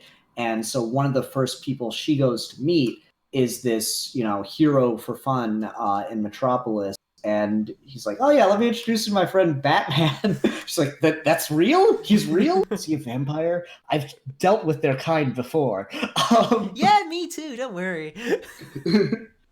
And the interesting thing about that specifically is this is a Wonder Woman who is revealed to the world in a world where Superman didn't do that first. And so Wonder Woman becomes the event. It's not Kakarot. It's not Batman. It's in the world where Superman saving Lois Lane is the thing that changes the DC universe forever. In our universe, that's Wonder Woman saving Steve Trevor. That is the thing that is publicized, and the world stops, and the world is forever changed. And once Wonder Woman comes out, that's when the rest of the superheroes come. Because when Kakarot comes out, he's not really a super. He's almost how the JSA were, is where he's just kind of casual. People don't really know he's what like a novelty. Yeah, he's not really doing grand feats. He's just kind of doing things here and there, and in like martial arts training. So people don't really know how to read him. He's not a superhero yet. He hasn't started the genre yet of this is how you do this. He's laid some foundations, but it's not quite there yet. Wonder Woman is the one who becomes the Superman figure of the DC universe. She's the one who becomes the bastion of hope. She's also the one who's having to change man's world. So you get a Diana who she already has the weight of the world on her shoulders, but now it's doubled. Now it's Clark Kent's load on top of that. So this is a Wonder Woman who has had to step up to the plate even more, which she always could do in main canon. She's just never had the need. She's been able to be with between her and Superman. They've been able to very efficiently deal with specific problems. Goku's just not equipped with that, or at least he's not trying to do that in the same way that Superman does. So Wonder Woman's really having to pick up the slack, and at the moment it's not really apparent, but as things move on, we'll start to see how it's just not fair to expect her to have to do everything. Yeah, exactly. And so this is like, it's important to realize that Goku's got the ability to do a lot of these feats, but he's not dealing with super villains yet, so he's not really using any, like, everyone realizes that he's strong, but like they don't realize how strong. It's like he can lift up a car and people are, that's really strong, but they also don't realize that he could just as easily do that to the moon. Or I don't know if I could that. Yeah, like that's the thing is, he picks up a car like by the end and it just kind of tilts it to get a cat or something out underneath it. But that's just because he's trying not to ruin the car. If he wants to, he can just like flip it over. So yeah, there's a lot going on. Okay, moving into the Silver Age, when Kakarot is 20 years old, 20 years after his birth, the Justice League is formed. And now this is something I'm not really specific. The only thing we're not doing is the New 52 version, because Darkseid hasn't come to Earth. The Justice League doesn't know about Darkseid until the Saiyans show up. So really, this is just pick your favorite Justice League team-up story and have that be the origin. In my head, I imagine it's something to do with Starro, because I always thought that's kind of formative and kind of iconic. But it's almost got to be an alien. Yeah, because this is where we're moving into, okay, things are starting to get weird. This is where not just the Justice League is formed, but like I say in the video, where like Kakarot gets to meet all these different characters and all these different people and learn from them. He gets to learn how to do the after images from the Flash. He gets to learn how to do he's the one who starts shouting Chaos Cannon because Shazam shouts his attacks and he thinks that's really cool. All of this stuff kind of adds up to, and then gets to hang out with Hal Jordan and learn how to do better beams, then more solid beams than he did with I Ching, because having a Green Lantern around is just, they're the masters of constructs, like they know how to do it better than anyone. So all of that kind of adds up to make Kakarot get stronger and stronger and stronger. He's still kind of the weakling of the Justice League compared to like Wonder Woman and everything, because he's starting off lower, but he's catching up really fast. Like, he'll get beat up by Mongol one day, or like maybe not Mongol as an example, but just one of the random tough supervillains that they fight. Like, in his first fight with Lobo, he'll just get trounced. But he'll come back the next day, and for some reason, he's gotten stronger. And the Justice League doesn't know how to react to that, because in DC you don't tend to get stronger, you tend to stay at a static level, and then you just the rematch is when you figure out the opponent's weakness. Kakarot is doing that and also getting his stats boosted every time. He's getting Zenkai boosts constantly now because he's starting to fight supervillains. He's starting to go on trips with the Justice League to different worlds, and it's adding up. It's giving him from Saiyan Saga, Namek Saga to up and up and up to where he's pushing. When you get to the Saiyan Saga, he's pushing to android levels of strength, which is ridiculous for just his base form. Exactly that. That's the thing a lot of people also don't realize, is that he's just getting Skull is a good guy who beats him up the one time. He's just getting to these incredible levels of strength that exceed what he had in the main timeline, because the challenges are just different, and also more frequent. More frequent, and also the magical healing stuff is really prevalent in the DC universe. Our supplement for the Sensu Bean it's not as mobile, but like every alien invasion, it's the founding of the Justice League fighting, I don't know, the Dominators or who the hell ever else. We should really nail that one down. That seems kind of important. Fighting, everyone's haggard and stuff. It's finally over, and they've just established the Hall of Justice, and Wonder Woman's brought the Purple Ray in there. Goku uses it and comes out and is like, "All right, let's train." And everyone else is like, yeah, you're healed, but are you crazy? We can't just do this. We gotta plan and rebuild. And he's like, oh, all right, fine, I'll help do that, but then I want to train. He's the only one that just who's training, and not training to hone skills, training to actually get better. Whereas Batman's reached a level of mastery, Wonder Woman's reached a level of mastery, and they're just making sure to keep that level. Like an NBA player, like Michael Jordan or something, who will just reach the peak and then just keep that peak. Goku's the one who just keep pushing past it. So that's the major difference. Something else that's happening, this is just maybe I'll throw this up to the comments, is this is the era where we're starting to get into the weirder, he's fighting Livewire, he's fighting Parasite, he's fighting supervillains now.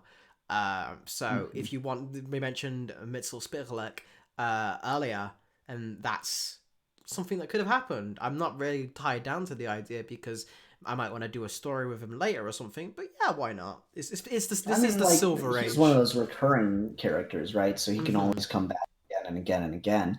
I'm not sure if he'd get super interested in Kakarot, but there might be something there. And then there's that. And so the Livewire fights, people were wondering what's his fights with Parasite like? What's his fights with Livewire like?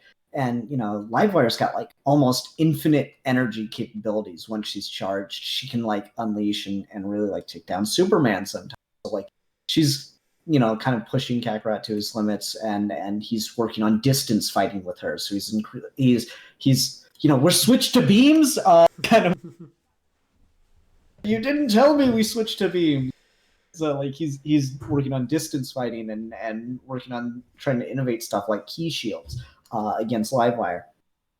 Against Parasite, he's kind of instantly taken out one time, but able to recover pretty quickly. And just his fight with Android 19, or how he's fighting GT against Super 17. That's how Parasite goes. Is he doesn't realize what he's doing. He just keeps feeding him. Is he just Chaos Cannon? That didn't work. Okay, I'll try another one. Chaos Cannon! And Parasite's just what the fuck? Yeah, and maybe the to keep the comedic side of things that we always try to keep in mind when we're writing these Dragon Ball things is, maybe the first time he beats him is because he overfeeds him. It's that's the classic mistake. You gotta pace yourself. Ah, man, don't worry. Do you want me to give you a minute? Here, I carry these in my utility Tums. Um, God damn it. What are Goku's thoughts on being in Gotham City? This is a good question that fits into this time period. He doesn't like it. He really doesn't. He's not a big fan of cities to begin with, but Gotham's just got like a really uncomfortable vibe for him that he doesn't really. He just really he goes there and he hears people screaming, and he can sense when someone's being murdered because their key just drops off, and it's just he'll help as much as he can, but he knows that's Bruce's. He knows Bruce is pretty territorial, and Bruce is like, I'll handle it. So he doesn't like to stay there too long, and he kind of tries to zone it out. But it's not a fun time for him to go to Gotham at all. It's like with Superman. Superman's skin kind of crawls when he goes to Gotham. Yeah, exactly. I kind of like those things, and I also think that like importantly, Gotham requires a very Batman approach, which is the kind of stories I like. Like I like when or Superman show up in Gotham and it's like, yeah, they should just be able to fix all the problems, right? It's like, no, this isn't just like, oh, supervillains that aren't as powerful as the other supervillains. There's like a fuckiness to Gotham that like requires a very, disturbed approach that Batman has to take, and it doesn't work for other characters to go there. They kind of just find ways to kind of make it worse.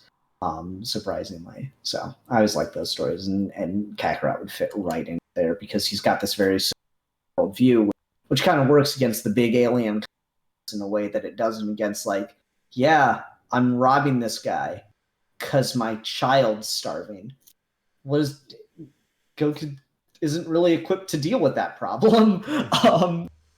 Like he just try and bring on both food. Yeah, like, and that's it doesn't fix the underlying issue kind of thing. So yeah, there's a lot going on with that. Let's see here. All right, this may sound weird. Watch these shows, but what if Deku was in Spider-Man? Yeah, no, we're not doing what right now, man. Okay, go ahead and moving on. First time Goku met the Joker. Joker does not like him. He is annoyed. He finds him classless, and he thinks he's like fart humor, whereas Joker sees himself as like this brilliant, cutting edge comedian. He doesn't like him. Double Kick Sanji, voice of Goku's here. Hey, thanks for coming by the stream. You can use this as like to help you get in the headspace of the character.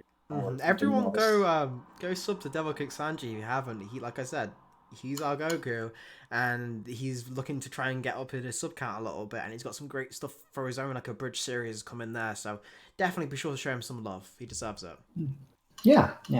Okay, so now we move in saddest times. And when Goku is when Kakarot is 22, Martha Kent passes away. Yes, and this is the start of this era, the end of the Silver Age, and beginning for DC going darker. So by this point, Dick Grayson isn't Robin anymore, and things are Jason Todd's been around and probably not going to be around for very long, and all of that stuff is kind of happening now. And Goku's version of that is Martha Kent passing. She passed peacefully, but it's still hard because he kind of feels that he didn't spend enough time with her, and just as he was kind of getting into the groove of things, she's gone, and he's worried, like, did all the paparazzi that was around her add to stress? Was that my fault? Did I kill another one of my parents? All of this is kind of in the back of his head. He's still Goku, like, our Kakarot realizes all these things, so he doesn't let it get him down, but it's there. It's there in the back of his head, and it's probably a bad thing that he's not dealing with it. Mm-hmm. Yeah, so this is one of those things where it's like he's trying to just be upbeat about it and stuff. There's no like financial problems because he's already Bruce, and the farm is owned outright by the Kents. It's a family farm kind of thing. But he's when he's not in Metropolis, sleeping on Jimmy Olsen's couch, he's back home at the farm, still bringing in a little crop, but he doesn't necessarily need to. He kind of farms in his off time, and more often than not just gets distracted and ends up training to one degree or he mostly uses it just in terms of making sure he gets his own produce and feeds himself and lives off the land, just as a skill he learnt with Martha, and also just generally what he did when he was out in the world. He's like Goku does in canon, and when you see him, he'd just be farming sometimes, just because it's like, well, it's that time of day, might as well keep up with it. But it's not like he's really dedicated to this is a job. It's just something he does to pass the time because he likes and of it. course with superpowers he can when he 10 minutes, right? Exactly. So it doesn't take long. Yeah. Because I still love that Krillin and Goku farm as training. That's one of my favorite things. Titan or Prime Mythos. What was the funeral for Martha Kent like? I mean, sad. Because actually, yeah, that's actually a really interesting question. Because Kakarot's probably not really equipped to like plan a funeral. He probably would I have. don't think Lois probably took care of it. Yeah, Lois or Jimmy or someone probably helped him take care of it. I doubt he really stayed long. I think he just sat there for most of it. But when it was like the ceremony was over, he didn't stay and talk to people. He just probably went home to the farm and sat and just fought for a little bit and just like dealt with it in his own way. He's not really. It's not one of those things where he wants to. When Goku grieves, it's always very personal, and he always takes it very to heart. He always feels very guilty over it. It's why he got just instant when Krillin died. There's like, I need to kill Tambourine. I had to snap his neck. It's why when Krillin died against Frieza, he's just like, you see the change in personality. He's just a different person in that initial fight, but he calms down by the end of it. When it's a natural causes, he's much different response.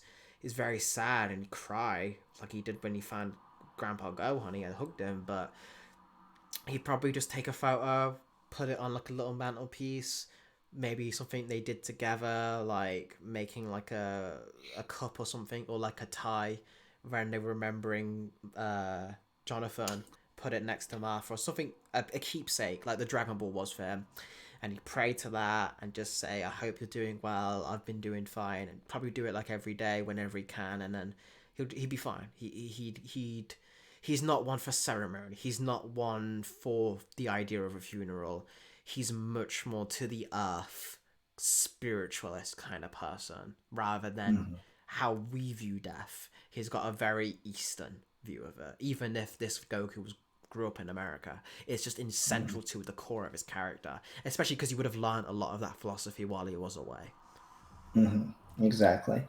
At age 23, one of the worst things that ever happened, the event Nightfall. Yes, Nightfall kicks off, and Batman goes through that over the course of this year, and because Kakarot's a really good friend with Bruce, he helps him when he goes. That bit in Nightfall where Batman has to like rediscover himself, Kakarot's one of the people he goes to try and help him get back his groove.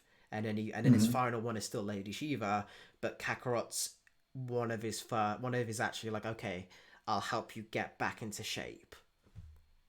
And then age 24, No Man's.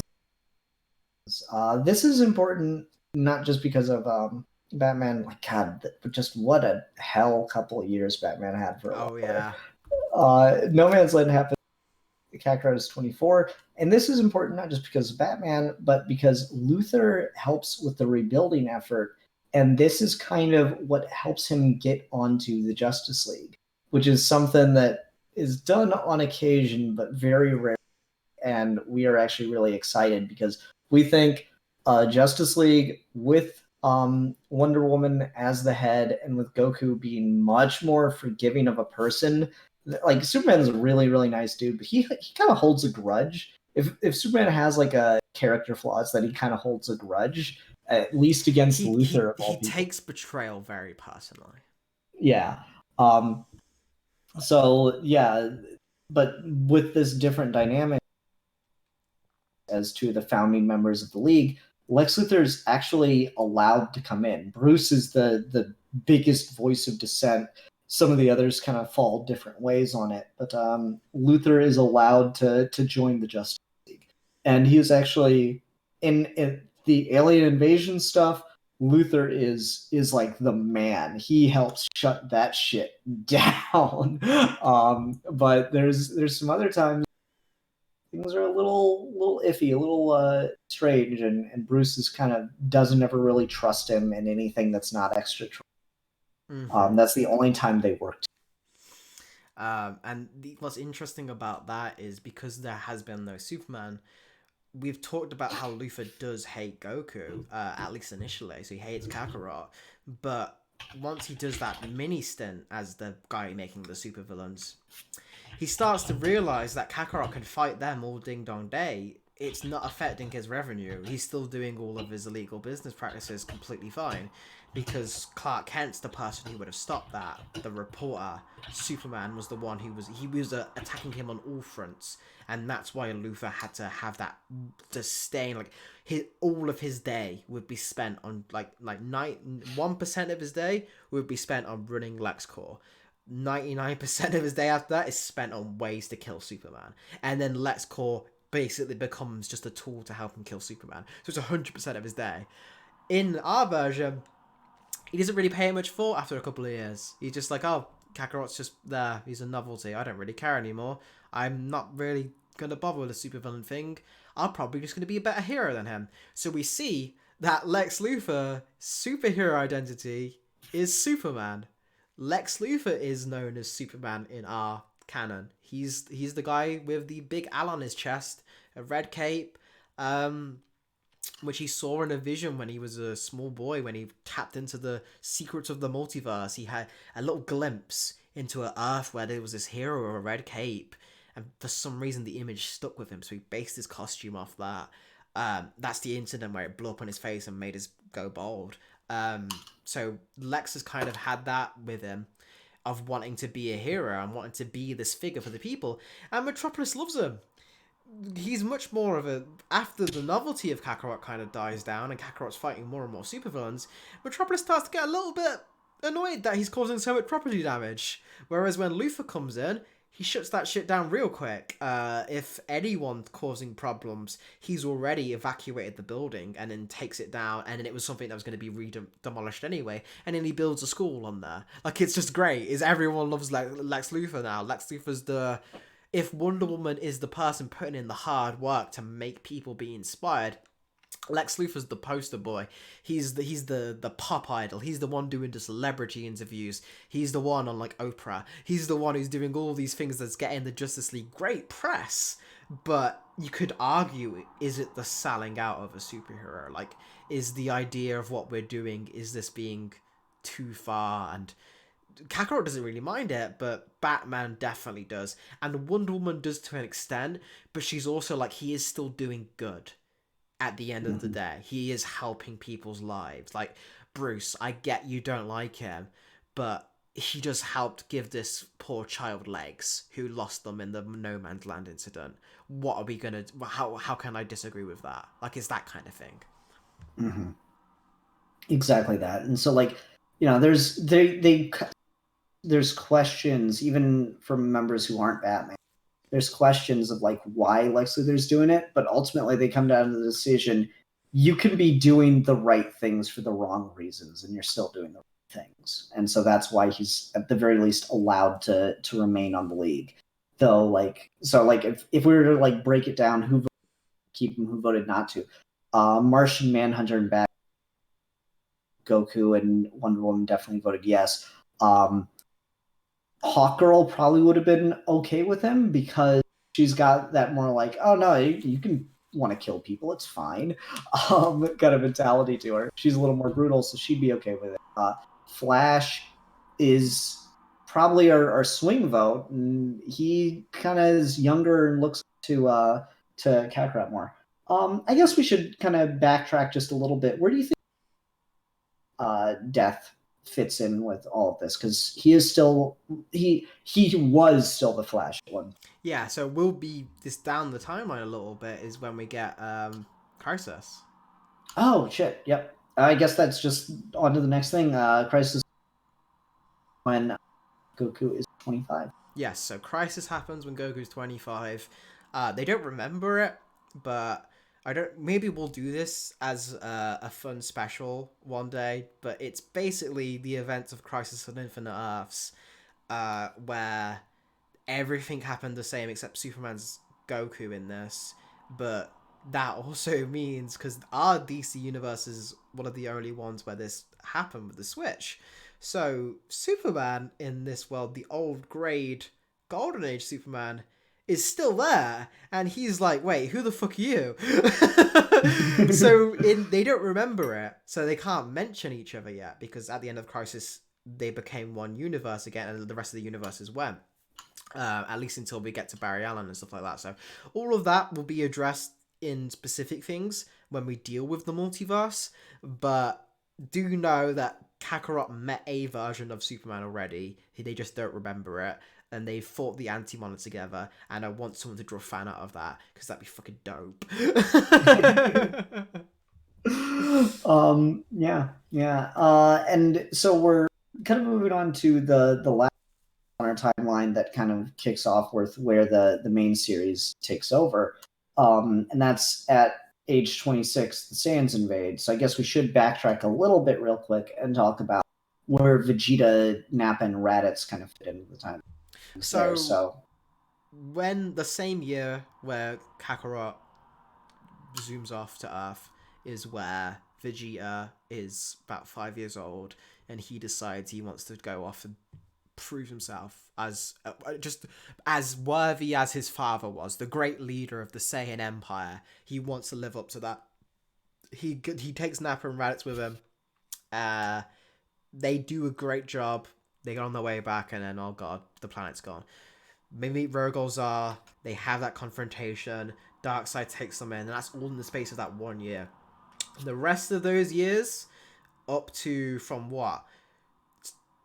26 years, is just Vegeta going through hell. Of just 26 years straight of the worst possible tortures, the worst possible mind games, the worst possible tricks. I don't know if I'd go I don't know if I'd go full 26 years and say that Vegeta besides Night. Oof, do you think around when Kakarot's 20, so he's got 20 years of the worst possible? I mean, if you want to 6 years. I would still count the Night phase as torture. He just doesn't realize it is yet. No, of course. I'm just talking about, like, I want to put a firm date on that side of things when that that's fine, of the then. dynamic happens. For anyone who doesn't know how we write things, by the way, I normally leave the Vegeta side of things to my good real life Vegeta over here. So if he wants to say it's 20, you will listen to me, Kakarot. Okay. If it's 20, he says it's 20, then there you go, it's canon now. Yeah. So it was just what about Vegeta? Like, yeah, that's the kind of his side of things. Is not a lot was going on. He was conquering planets in the name of Darkseid. But, like, unfortunately, no planets are, like, terribly important to the story as of yet. We could maybe do something down the line. It could maybe come back to haunt him a little bit, but we don't have any plans at the moment. For right now, he was conquering planets of Darkseid, which is just kind of one of those things. He had skirmishes with the new gods, with Orion and stuff, but they got nothing. Rapport. Yeah. The only other major event, Calabac, is, at least by the time of the Saiyan Saga, Calabac is firmly dead, and Vegeta killed him. That's one of the only major differences. But otherwise, he's kind of just doing whatever the soldiers and people on Apocalypse are doing, just plotting evil schemes to try to defeat New Genesis. Yeah, anything that Calabac was doing before we see him in comics, where apparently is doing all these years of stuff, Vegeta had that job and he was doing it better, because he had Raditz and Nappa as well backing him up. And Vegeta is just a much more level-headed commander than Calabac is. So all of that adds up to Darkseid getting a little bit more territory than he would have in canon, but not so much, because some more slave zombie factories and stuff, right? Darkseid's not trying to make this his gambit to conquer the universe by force. That's not what his goal is. He's just doing this to keep the workforce going in preparation for when he makes his move for the anti-life equation, which we see the early steps of, which is why the Saiyans go to Earth, is because he gets a lead. He figures out that this is where they need to be. Mm-hmm. Exactly that. Yeah, and that kind of takes us to the end of the timeline. Things that have happened that are just kind of, that just fits in how it fits in with the DC Universe timeline. Like, I made the joke that technically the first thing that happens is that a hand creates the universe 14 billion years ago. Somewhere in that, another hand goes bloop and puts Planet Vegeta in there. And then 1,000 years, you got Legend of the Super Saiyan happens, yada yada yada. So that's like kind of the gist of it. Guardians are formed. Larfleeze is around. Is one I got to mention, but that is the main gist of the timeline. A lot of as we saw, like the Batman events that were mentioned, Nightfall, No Man's Land. Those happen, but they affect Kakarot and his story about as much as they affect like Superman's story. Yeah, exactly. And in mainline comics, like, he maybe came for an issue and was told, yeah, no, you're not good at this. Fuck off. And because he probably wouldn't be all that good at that side of things, but Lex Luthor stepped in and he's great at that kind of stuff. Mm-hmm. And so as well, what I like about this idea of a timeline is the reason why I've separated into ages of Golden Age, Silver Age, Bronze Age, Modern Age, is because if you don't want to put specific ages, like Kakarot's this age at this thing, you can use this as the basis for what the publication history would have been. It's for the first, you just imagine, DBDC truly happened. Action Comics #1 cover is Kakarot Kent holding the thing up. Those first early stories are him fighting bankers and being a socialist hero, but unlike Superman, where he believes in that, Kakarot's just doing that because that's what Lois Lane believes in and he thinks that's swell. Like, he's helping out, and maybe you can put in, like, depending on what you believe the Saiyans' racial coding is, you can maybe have him deal with some of that stuff, if you believe that Kakarot should look Asian, or however you want that to be played up. And then we go into the Silver Ages, then when the weirdest stuff happens, and he goes through the transformations that Superman does, where he gets Lion Head for an issue. All of that stuff still happens, except Goku's just less problematic than Superman is in that, because you can't make Goku misogynistic. He just doesn't work. He just doesn't give a shit. He's fine. So Silver Age is actually easy to read for Kakarot stories, because he's not telling Lois Lane to shut off. He's just telling, oh, okay, I'll listen to you, Lois. So that's that. And he's just, Lady Shiva's the one trying to chase him and marry him or something. I don't know. Oh, that's a funny idea. Lady Shiva being crazy is hilarious to me. Yeah. And then you get to the Bronze Age, is when we start getting Kakarot as we know him. I think it's getting a little bit darker, but he's always staying. So like the big shake-up event would have been the death of Martha Kent, is like how they did the death of Aunt May in the Spider-Man comics. Is that would have been the big shocker. But it's Kakarot would have dealt with it in his own way. It'd been a very sad story, but eventually his line of books would have stayed basically the same. And then we get to the Modern Age, and then that's when DC decides to introduce the thing they've been building up for fucking 70 years. Vegeta comes, and it's the Saiyan saga. It's the best event in comics. Imagine. But yeah. Yeah, right. That's exactly what happens.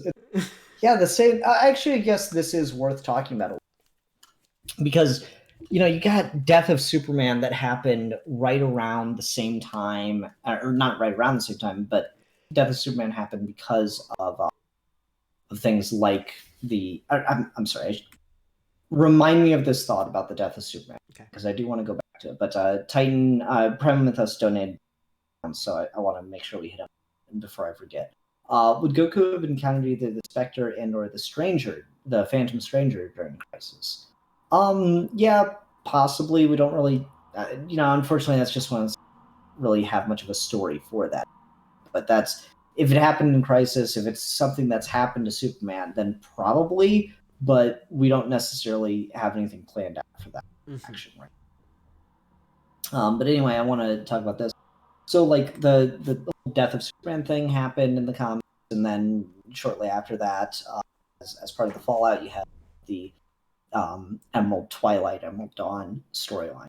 And so, like, that's kind of where we're picking up, which I know in continuity, like, No Man's Land ends after Death of Superman and stuff like that. So we're muddying things certainly. But, that's kind of the big event. So the Saiyan Saga is, we've released our mock-up covers of like, if this were a real book, it would be called Journey to the West.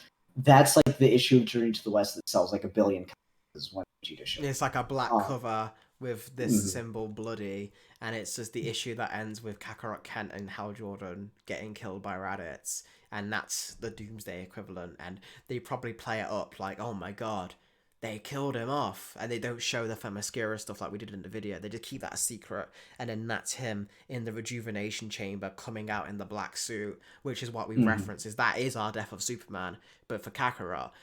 It's just because Krypton's not a thing here. That means no Doomsday. That means it doesn't happen around No Man's Land or Nightfall. It just completely skips over that, and because that doesn't happen, Sinestro and Parallax never get a chance to infect Hal Jordan. So Hal Jordan dies. Since Hal Jordan dead. Yeah. So it happens. It's just because it's almost like a domino effect. It's where because Doomsday doesn't happen, that means Kakarot doesn't die. That means Cyborg Kakarot doesn't happen, or fucking none of that goes down. So we never get the domino effect that leads to Hal Jordan getting susceptible to turn into Parallax. It just gets pushed back a little bit. Mm-hmm. Yeah, so a lot of those events are just kind of crazy. Like, we're being very careful.